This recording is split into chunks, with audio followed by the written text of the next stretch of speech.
Guys, it is day 10 of this journey and I've had a great start to my morning. Woke up feeling good, got the kiddo to daycare, came back, my body said, hey, you want to go do something we haven't done in a few days? I was like, yes, not sure what I'm talking about. Watched the last couple videos.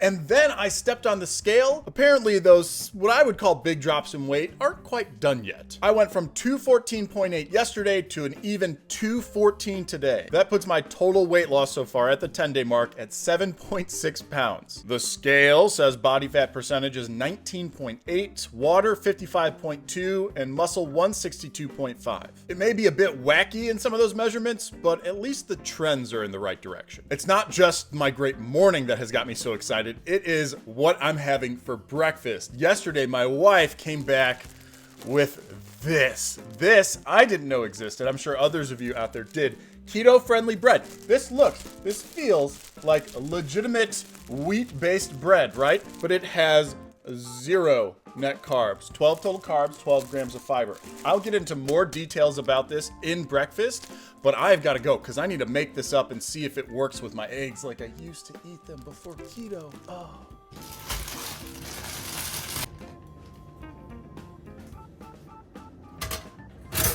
With that beautiful keto bread in the toaster, it's time to make my typical pre-keto breakfast, which is simply 2 sunny-side up eggs. While those things are cooking, let's take a closer look at how exactly they accomplish it with the bread. Ingredients: 0 net carb blend, modified wheat starch, wheat gluten, oat fiber, wheat protein isolate, inulin, water, soybean oil, yeast, salt, vinegar, a little bit of fat, a little bit of protein. The question remains, can it be good?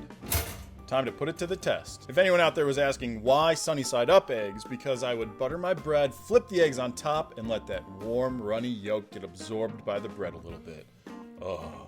Now, of course, this is a keto breakfast, so I am adding bacon. 4 slices today. All right, let's do this. Wow. Wow. Oh, I could do this diet forever with this stuff. The downsides of not having a devoted cameraman.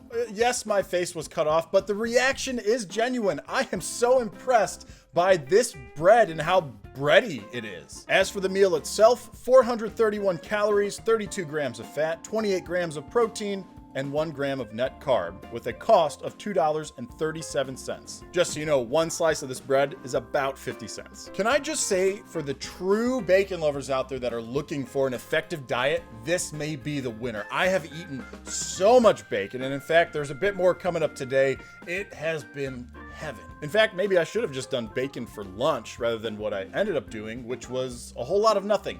It was a weird day. It just kind of got away from me by the time I was like, oh, I didn't eat lunch. It was 4 o'clock, so instead, I skipped straight to the snack for the day. And I definitely took the easy way out on this one. I polished off 2 different bags of cheese crisps. It was more of a, they're all crumbs, let me just get rid of them kind of decision. 1 bowl full of that later, and I was at 560 calories, 39 grams of fat, 46 grams of protein, 4 grams net carbs, and a cost of $3.57. Yes, cheese crisps have a bit of a cost to them. It's okay though, the balance returned with dinner, and tonight my wife slow cooked some chicken, shredded it up, added some keto-friendly barbecue sauce, and then we were able to make some barbecue chicken salads. For mine, I went with a spinach base. Then we had a variety of ingredients, of which I put basically everything in: avocado, cheese, chives, a bit more of that barbecue sauce, top it off with a touch of ranch. I do like a barbecue ranch combo. And then here it is, more bacon. Altogether, that salad was 786 calories, 52 grams of fat, 61 grams of protein, and 10 grams of net carb. Which brings us to the day's total, since that's just 2 meals and a snack.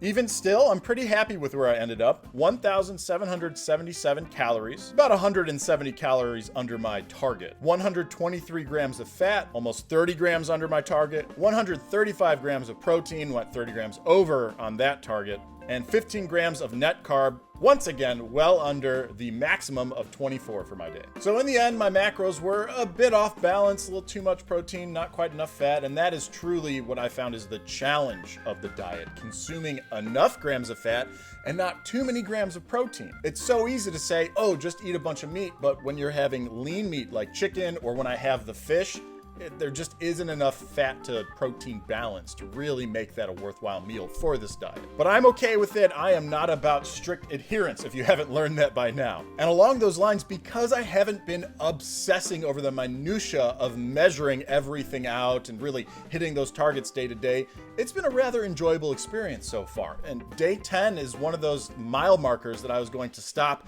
look back, see how it has been, see if it's something I really truly wanted to continue. And I'm happy to say at this point, the answer is yes. Small side effects aside, such as the taste in my mouth and the other issues that aren't 100% resolved, we're gonna keep moving forward with this commitment to 60 days of keto. 10 down, 50 to go, and I hope you'll join me tomorrow.